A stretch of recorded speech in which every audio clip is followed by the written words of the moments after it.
나눌수록 커지는 경영. 여러 번 가르쳤는데도 상대가 알아듣지 못한다면 방법을 바꿔보세요.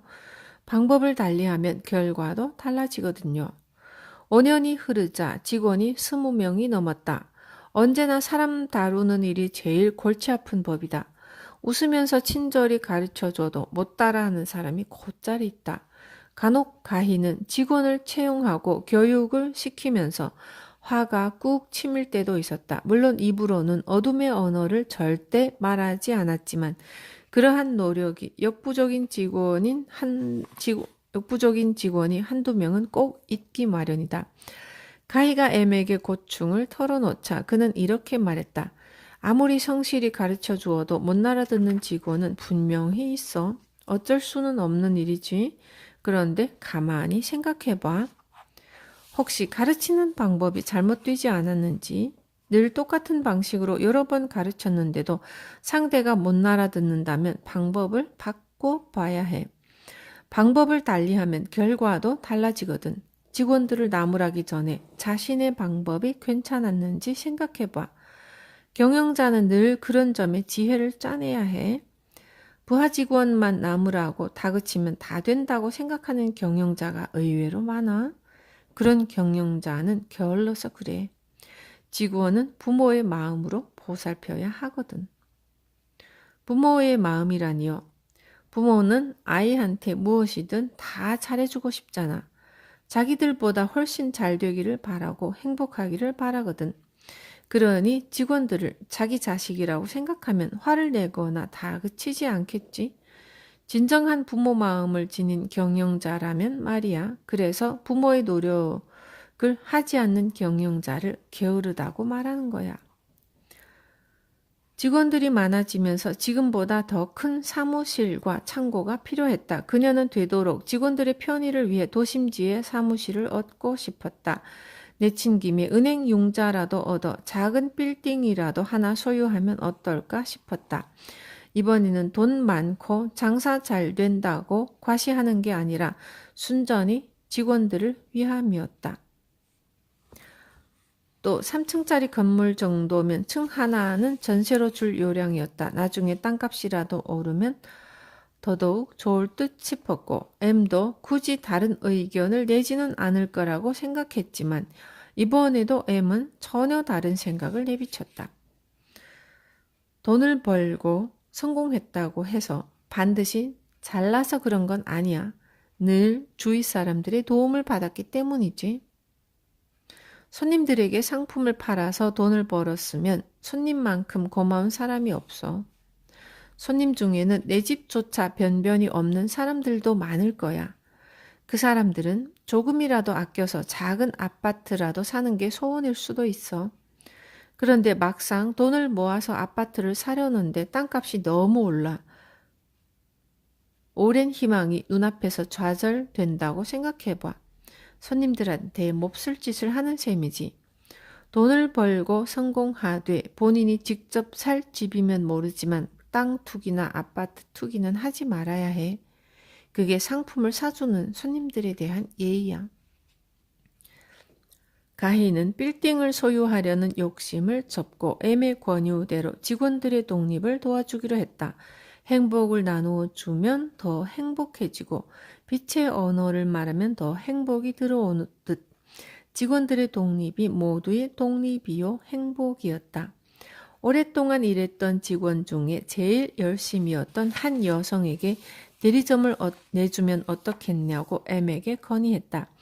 M이 이전에 그녀에게 친절을 베푼 것처럼 M은 흔쾌히 찬성하며 그 직원에게 이런 말을 들려주라고 했다.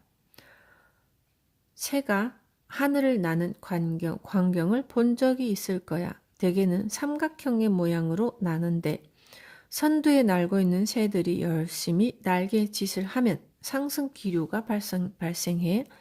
그러면 뒤에서 날고 있는 새들이 에너지를 많이 소모하지 않고도 편하게 날 수 있어. 선두가 지치면 힘을 비축한 다른 새들이 선두에 나서고 이렇게 반복하면서 길고 긴 여행을 무사히 마치는 거야. 경영도 마찬가지야. 사람마다 다르기 때문에 다른 생각, 다른 관점이 무수히 많지. 어떤 사람이 좋은 수를 생각해내면 일단 해보는 거야. 그래서 반응이 좋으면 그 방법을 다른 사람한테 가르쳐주고 그러면 모두가 성공할 수 있어. 대신 뒤에서 날고 있는 새들이 선두만 믿고 놀면 안 돼. 뒤에서 부지런히 날갯짓을 해주어야 선두도 힘이 나거든. 가희가 의아한 얼굴로 M을 바라보았다. 보통 사람들은 성공의 비결을 다른 사람에게 알려주기를 꺼려하잖아요. M이 빙그레 웃음을 지었다. 성공한 사람들은 성공의 비결을 아무리 여러 사람에게 나눠준다고 해도 상관이 없어. 성공한 사람들은 이미 그 방법을 써서 성공했기 때문에 모두 과거의 성공에 불과하거든. 다른 사람은 그 성공 방식을 자신에 맞게 적용해서 성공하면 돼.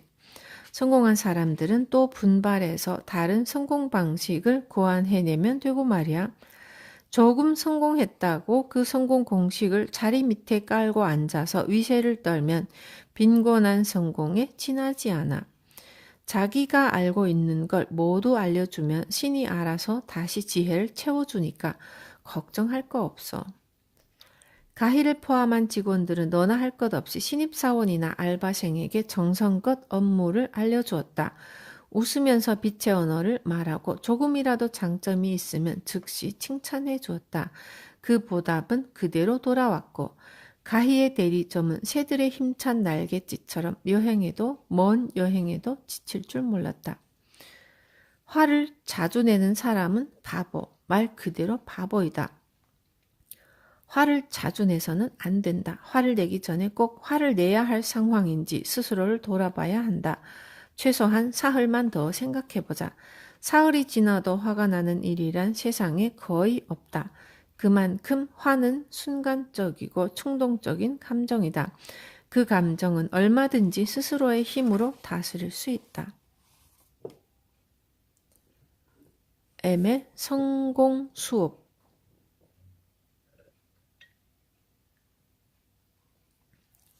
당신은 분명 행복해질 거예요. 반드시 행복해질 테니 지금부터 마음의 채비를 해놓으세요.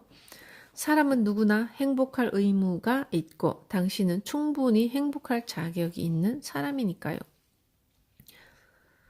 M은 가희의 강연 제안을 한사코 거절했다.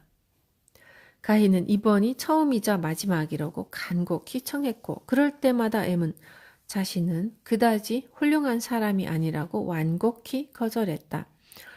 신입사원들이 모두 모이는 신년 파티니까 간단하게 10분만 연설해주면 돼요. 새해 첫날을 행복하게 시작하고 싶어요. 라는 그녀의 끈질긴 청에 M은 결국 10분만이라는 단서를 달고 승낙했다. 그 자리에는 유민이도 참석해 자리를 빛냈고 신년 파티에 나타난 M은 화사한 웃음을 띠는 멋진 중년의 모습이었다. 여전히 그의 입가에는 빛의 미소가 감돌고 있었고 눈동자는 맑았다. 신입사원들은 이미 M의 명성을 익히 들은 터라 눈을 고정시키며 그의 입에서 나오는 말에 귀를 기울였다. M은 농담을 섞어가며 어려운 주제를 될 수 있는 한 쉽게 풀어나갔다. 강연의 내용은 의외로 열등감이 주제였다. 솔직히 말씀드리자면 제 이야기는 별로 도움이 안 됩니다. M은 서둘러 이렇게 서두를 건넸다. 보통 사람들한테는 보통 사람들의 성공담이 훨씬 효과적이죠. 저같이 특별하게 잘한 사람은 사실 보탬이 되지 않아요. 특별한 방식은 그 사람만의 독특한 것이라 적용하기가 쉽지 않으니까요. 저같이 학교가 적성에 맞지 않아서 중학교만 마치고 사회에 뛰어들어 장사만 줄곧 해온 사람을 보통 사람이라고 보기는 어렵죠. 그 점을 늘 염두에 두기 때문에 사람들 앞에 나서서 주제넘은 강연을 할 마음이 전혀 없었어요. 그런데 오늘은 도저히 거절할 수가 없어서 이 자리에 섰습니다. 그러니 부족하나마 들어주면 고맙겠습니다. M이 말을 마치자 사람들은 힘껏 박수를 쳤다. 고맙습니다. 부탁받은 시간이 10분이라 딱 10분만 말씀드리겠습니다. 그러자 어떤 사람이 1시간이라고 큰 소리를 냈고 모두 소리내어 웃었고 M이 1시간은 너무 긴데? 라며 쑥스러운 표정을 짓자 다른 누군가가 20분이라며 다시 소리쳤다. 이번에도 사람들이 즐겁게 웃었고 그럼 20분으로 하죠. M은 사람들의 반응이 즐거웠던지 목을 가다듬고 말을 이었다. 우리나라는 매년 자살하는 사람이 10,000명에 가깝습니다. 따져보면 하루에 30명이 자살을 하는 셈입니다. 그만큼 불행한 사람이 많다는 증거겠죠? 그러나 헤아려 보면 1년 동안 세계 도처의 테러로 희생된 사람도 그 정도 숫자가 안 됩니다. 이렇듯 사람들이 행복하지 않으면 불행한 일이 많이 발생합니다. 사람은 누구나 행복해지기 위해 태어났는데 말이죠. 요즘 뉴스에서 유명한 사람들이 성희롱 사건으로 곤욕을 치르는 걸 종종 전하는데 성희롱은 큰 범죄로 인식하고 있죠. 그런데 성희롱보다 더 큰 문제는 우리 모두 눈을 감고 있습니다. 청소년들이 다니는 학교에서 일어나는 일입니다. 바로 따돌림이죠. 따돌림을 당해서 학교도 못 가고 집에 틀어박혀 지내는 아이들이 있습니다. 따돌림을 당해 죽는 아이들도 있고요. 가장 감성적으로 민감한 나이에 그런 부당한 취급을 받으면 그 아이의 인생에서 살점이 뜯겨져 나가는 격입니다. 행복하기가 어렵죠. 대개는 불행해집니다. M은 잠시 좌중을 바라보았고 분위기가 숙연해졌다. 따돌림은 열등감에서 비롯됩니다. 따돌림을 당하는 사람뿐만 아니라 따돌림을 하는 아이들도 열등감에서 벗어나지 못하기 때문에 그런 일을 벌이는 거죠. 스스로가 불행한 사람은 다른 사람을 괴롭히려는 경향이 있습니다. 하지만 정작 본인은 그 사실을 모릅니다. M이 잠시 호흡을 가다듬었다. 하긴 모르는 게 당연할지도 모릅니다. 아이들은 부모한테서 열등감을 그대로 물려받거든요. 열등감은 의외로 완벽주의에서 비롯됩니다. 가령 부모는 아이가 공부를 잘하면 칭찬하지만 그렇지 않으면 화를 내거나 나무랍니다. 수영이나 태권도를 가르쳤는데 중간에 싫다거나 힘들다고 관두면 왜 끈기가 없느냐고 힐난합니다. 부모들은 아이를 위한다, 사랑한다는 말로 포장하지만 아이들은 그렇지 않습니다. 공부가 싫은 아이도 있고 수영이나 태권도가 적성에 맞지 않는 아이도 얼마든지 있으니까요. 결국 부모의 생각을 아이한테 주입시키는 것에 불과하죠. 부모가 후회했던 것들을 아이한테 강제로 시키는 겁니다. 그래서 부모의 기대에 따라가지 못하는 아이는 열등감을 갖습니다. 나는 왜 그럴까? 그러면서 부모에 대한 죄책감을 동시에 갖고요. 부모는 늘 너를 위해서 무슨 짓이든 하겠다라고 입버릇처럼 말해왔으니까요. 사람은 완벽하지 않습니다. 미숙합니다. 미숙하기에 완벽해지려고 노력하죠. 저 또한 미숙합니다. 때문에 완벽하지 않은 부모가 아이한테 완벽을 기대하는 것 자체가 커다란 모순이죠. 열등감에 휩싸인 아이는 어른이 되어서도 변하지 못합니다. 돈을 벌면 돈으로 사람을 부리려고 하고 명예를 얻으면 명예로 사람을 깔봅니다. 열등감 때문에 자기보다 약하거나 돈과 권력이 없거나 학벌이 없는 사람을 우습게 보죠. 그런 사람들의 특징은 윗사람한테는 절대로 그런 태도를 보이지 않는다는 것입니다. 열등감에 사로잡힌 사람들은 꼭 부하 직원이나 가족에게 군림하려 들죠. M이 앞사람과 눈을 맞추며 다시 말을 이어갔다. 열등감이 얼마나 큰지 알아보는 방법은 대개 2가지입니다. 하나는 너무 쉬워서 금세 알 수 있죠. 가령 가정에서 폭력을 휘두르는 남편을 들 수 있습니다. 이런 경우는 한눈에 알아볼 수 있죠. 본인의 열등감 때문에 약한 가족을 괴롭히는 것이니까요. 2번째는 다소 교묘해서 알아보기가 쉽지 않습니다. 사랑한다, 널 위해서다 라고 말하며 억지로 아이들의 인생을 붙들어 매는 부모들입니다. 의사가 되기 싫다는 아이를 설득해서 의과대학을 가게 만들고요. 아이 자신은 그 길을 원하지 않는데도 말이죠. 아이는 착하기 때문에 그저 부모 말을 듣는 것 뿐이고요. 만일 그렇지 않았다면 일찌감치 부모 말을 무시하고 급기야는 가출을 했을 겁니다. 그런데 여러분 잘 생각해 보세요. 부모가 날 위해서 이러저러 했는데 왜 나는 행복하지 않을까요? 갑작스런 질문에 사람들은 저마다 생각에 잠겼다. M은 좌중을 돌아보며 다시 이야기를 시작했다. 사람은 누구나 행복하기 위해 태어났습니다. 신이 그렇게 만들었죠. 행복해야 할 사람이 열등감에 휩싸여서 자신의 행복을 모른 채 살아간다면 이것만큼 불행한 일은 없습니다.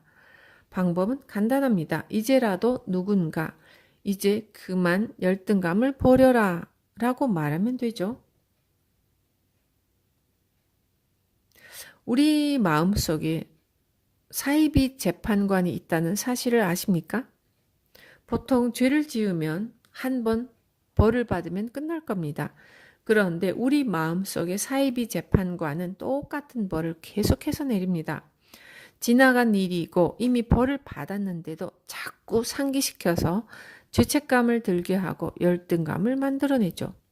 학창시절에 공부를 더 열심히 했다면 혹은 그때 부지런히 일해서 돈만 벌었으면 영어 공부에만 전념했으면 이 모든 게 사이비 재판관의 못된 판결입니다.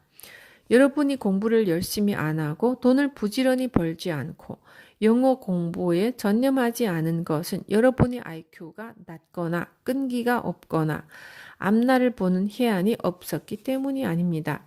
그럴 필요가 없었기 때문입니다.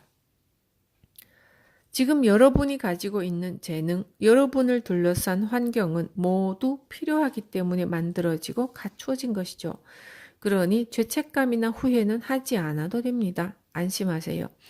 여러분의 행복은 여러분이 가진 조건만으로도 지금 당장 실현할 수 있습니다. 여러분이 사이비 재판관의 말을 들으면 들을수록 불행해집니다.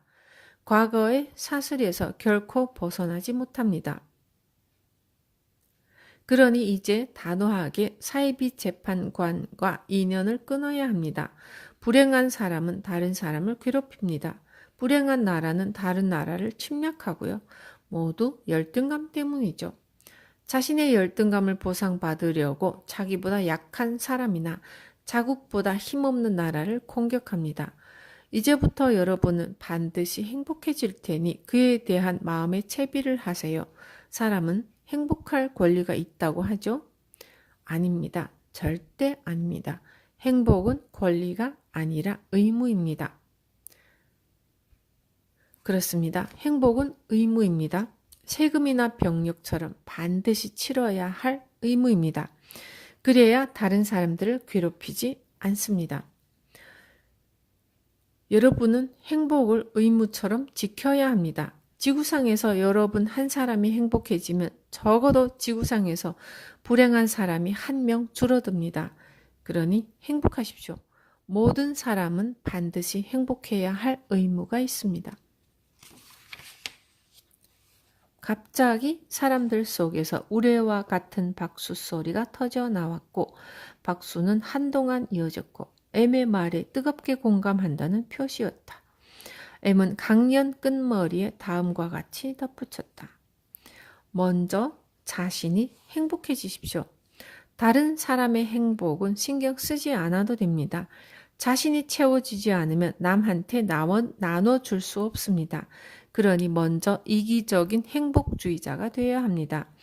부모나 형제, 가족, 친구들이 나의 행복을 방해하려 들면 그건 열등감 때문이라고 간주하십시오. 여러분이 행복해지는 걸 막는 것은 그가 불행하기 때문입니다. 아내가 바깥에서 친구들과 실컷 놀다 왔는데 남편이 화를 낸다면 그는 남편으로서 실격입니다.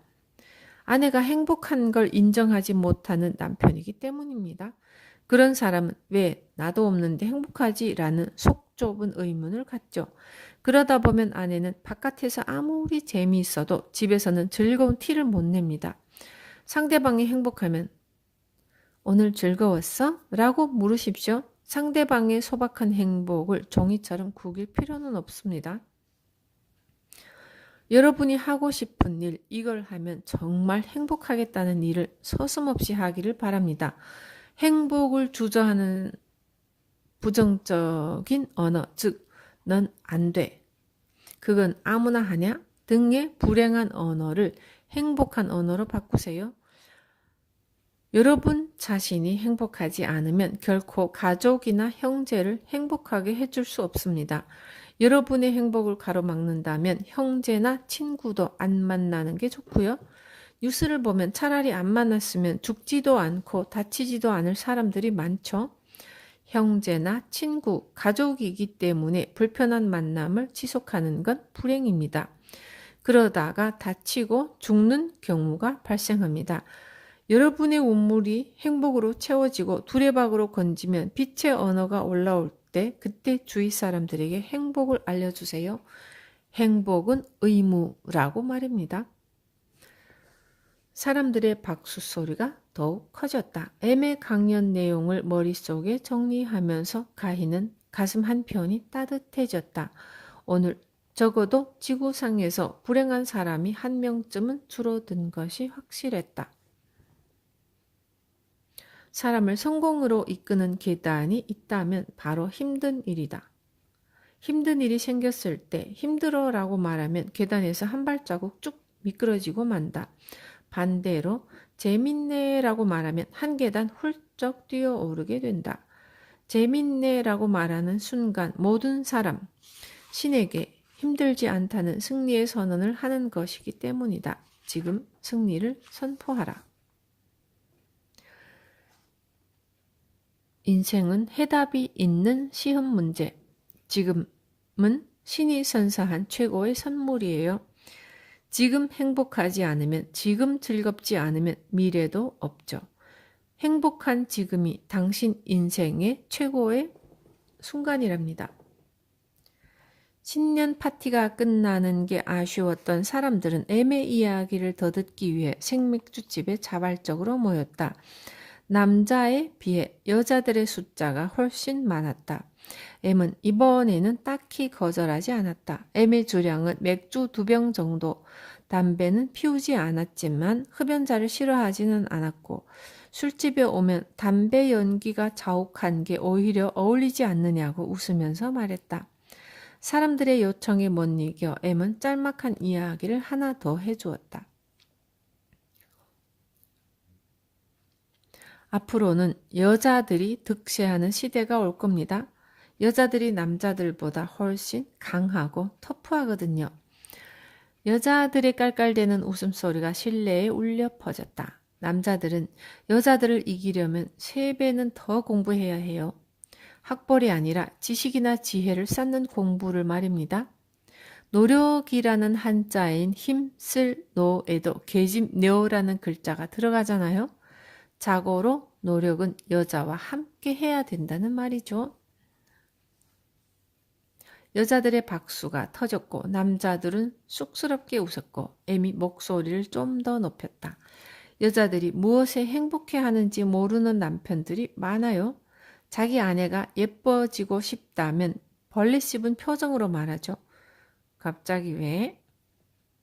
내 생각은 다릅니다. 여자들은 예뻐져야 해요. 행복해져야 하고요. 서로 행복해야 가정이 행복합니다.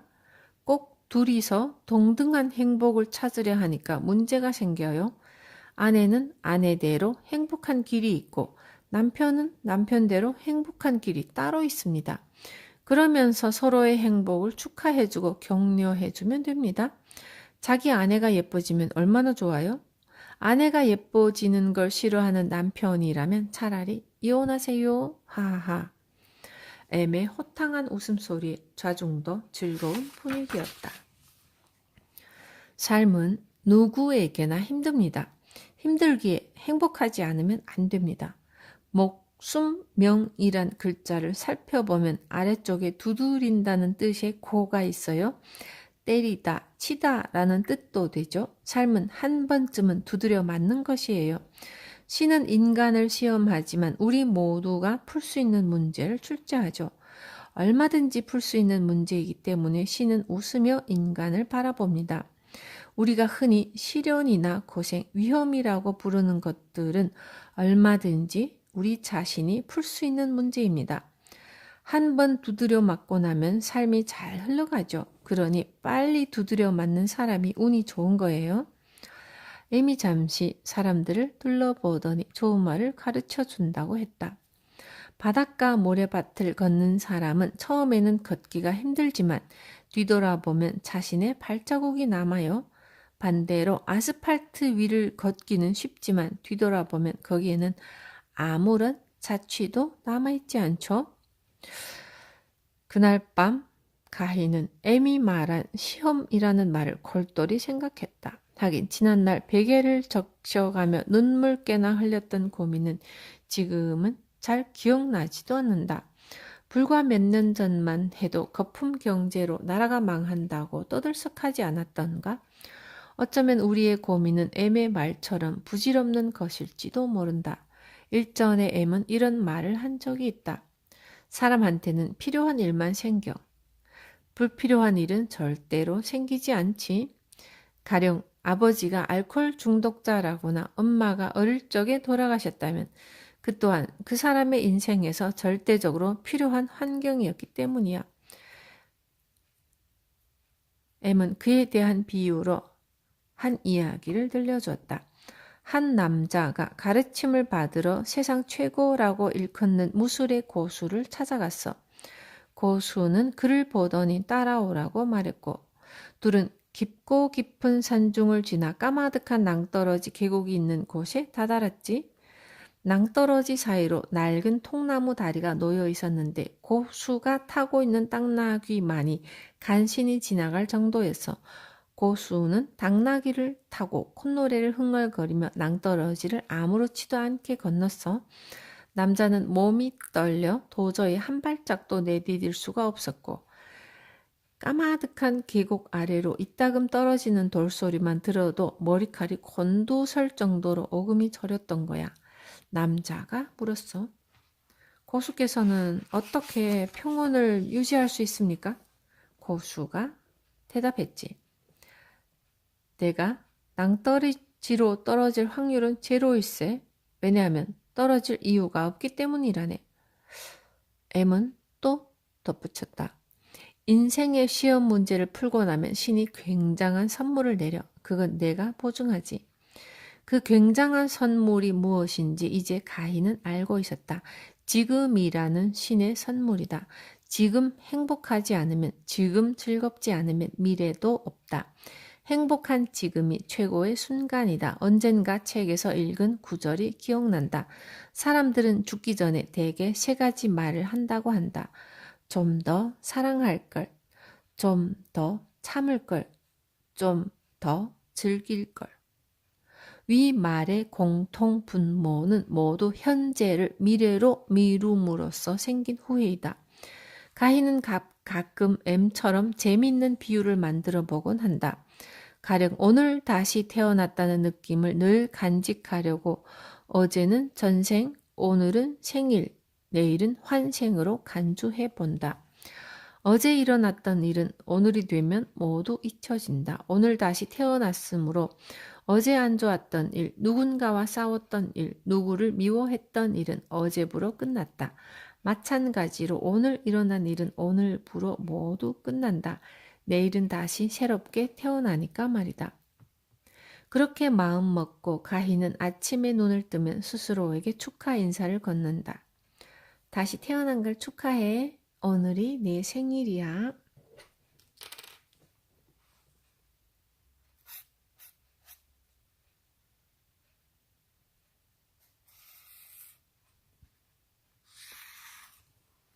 세상에 불가능이란 없다. 왜냐하면 당신에게 일어난 문제는 얼마든지 당신이 해결할 수 있기 때문이다. 누구도 당신에게 전쟁이 없는 지역을 만들라든지 세계 최고의 컴퓨터를 만들라든지 등 얼토당토하는 요구를 하지는 않는다.